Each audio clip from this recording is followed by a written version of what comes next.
Ngayon si Buwaloy guys, kung makikita nyo, bakit siya ganyan ka-astig? Kung makikita nyo, astig talaga yung pag-ano niya.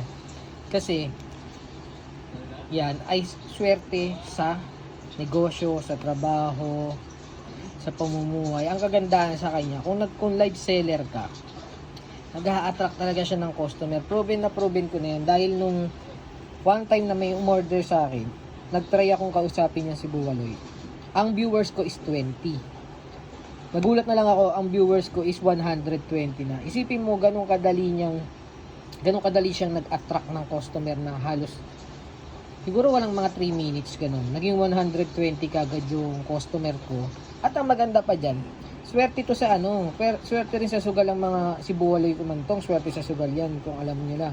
Kasi, tumutulong talaga yan sa pagsugal. Pero syempre, hinay-hinay lang. Pag nanalo, dahan-dahan lang. At maganda rin siya sa negosyo, wish attraction din. Yan. Sa may mga gusto, PM lang.